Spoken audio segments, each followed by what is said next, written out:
I'm Claudia Black, and I play Aeryn Sun, Officer Aeryn Sun on Farscape. There may be weapons on board we can use. No! The escaped prisoners. Falsely imprisoned. How does she know it's us? To me, she's potentially one of the most interesting characters because she has the most, she comes to the ship with the most to lose and has the most to learn. She's a commando-trained pilot. My ship's actually behind me. I don't know if you can see it in shot.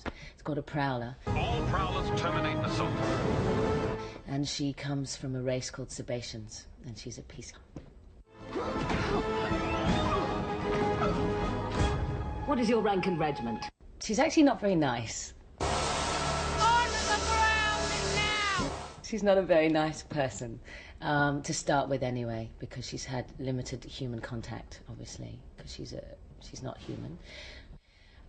And although it comes as a great surprise to Ben Browder's character, John Crichton, that she is human in appearance, but comes from a different race and a different galaxy completely. Where are you from? He claims to be a human from a planet called Earth. She knows no other life but the military. She was born without parental upbringing, so she's not good with physical contact. She was never allowed to have feelings. So it's extraordinary when she comes into contact with John Crichton because she just doesn't understand him at all. Almost nothing about the tabloids. Tablex. Whatever. We do know that they will pay us to haul cargo, which they're not going to do if you go in there doing your John Wayne impression. John Wayne, who's that? A relative? John Wayne? Oh, it's the big guy. True Grit, the Searchers, the Cowboys, Genghis Khan. Oh, no, look, forget about Genghis Khan. Everybody makes a bad movie. But the point isn't... No, the point is I'm not going to meet that shuttle unarmed. Simple as that. She probably finds him devastatingly handsome, but she's not very happy about that concept at all. Kung Fu. Kung Fu never carried a gun. She's a Sebacean, which is the race that she comes from, and she was born into a breed of Sebacean, the Sebacean race called a peacekeeper, which means she's part of the military. She was born to be a warrior. This is my world, John. Don't interfere. Her first instinct is to fight.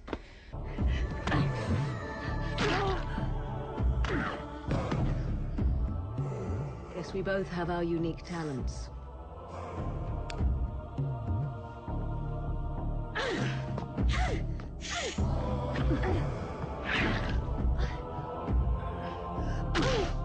Ben complains and says that I hit him harder than anybody, and it's not fair.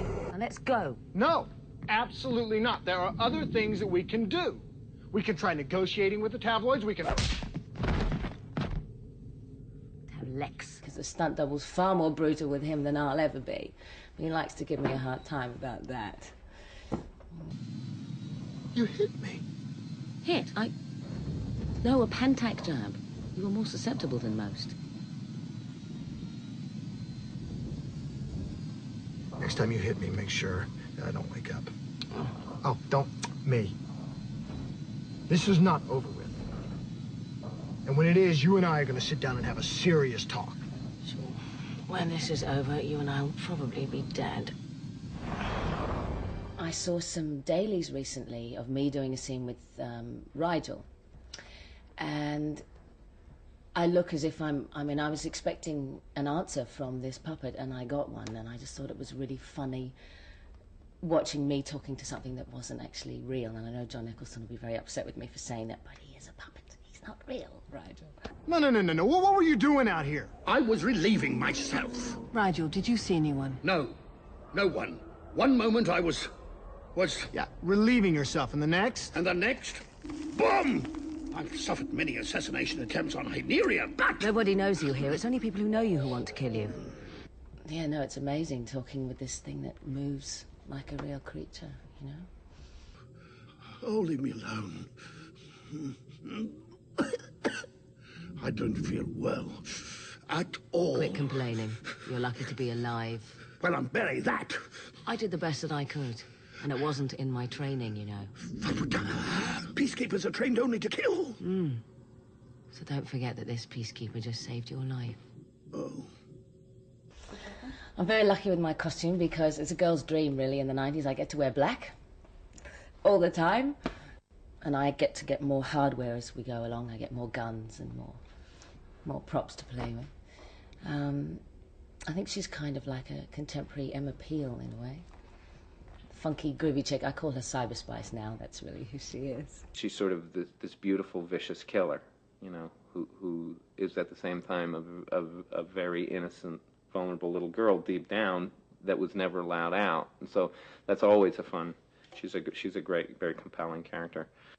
And it's sort of wonderful watching her discover humanity, because where she comes from and emotions are bred out of them. Again, it's really, I mean, the clever concept of the show in the terms of the peacekeepers and the Sebaceans, who look so close to human beings, and yet you remove one element from them, and in other words, that's this ability to have a whole range of emotions, makes Aeryn's character so interesting in the fact that we can see so much development in her coming as she learns to be a human being. And it's a very clever concept for the character that I really like. She's rediscovering all that through Crichton. I guess the nearest thing is a Marine. She's a grunt. And so obviously the really interesting part of the series is that the relationship between Crichton and Aeryn develops because Crichton thinks she's pretty good looking and he's going to teach her some human emotions. So I think when the audience first finds Aeryn Sun, they'll be a little bit surprised by how harsh she is. She's very tough. I don't know if she's very likable, but gradually she'll find her smile, I think, I hope. There's something about Claudia that when we first saw her audition, we thought, that's not what we imagined. It was sort of thought that, that's not really what we saw. And then you watch her for 10 seconds and you can't stop. You just can't stop. There's something so appealing about her. There's something, she's like a magnet. You can see experience, you know, there's life experience in her, and there's a sense of, I've been there and I've seen it. She's very fit. She can be strong, real strong as a person, Claudia, and at the same time underneath there's a real vulnerability that you can see through the eyes. And that's pretty much Aeryn. Is it running clear? No, still reddish-black. Give it up. Oh, so you die without putting up a fight. Then you're the coward. And you're the barbarian. You're gonna have to hit it a lot harder than that to increase the bleeding. Again. Her energy inside is a pulling energy that pulls you in, and she's just sort of she's a natural born star. Here you are.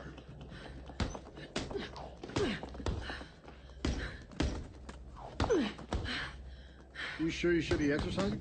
Why not? Well, because a little while ago, a commando skewered you with his Swiss peacekeeper army knife. The muscles are completely healed. Do you want something? Yeah. Your comms on the blink. We called you 3 times for dinner. Not hungry. No? Next time answer. It's kind of rude not to reply. Leave me alone! Yeah, sure. As soon as you tell me what the problem is. We sort of thought we knew what Aeryn was, and then we met Claudia, and then we realized we were wrong. And Claudia was actually exactly what Aeryn was.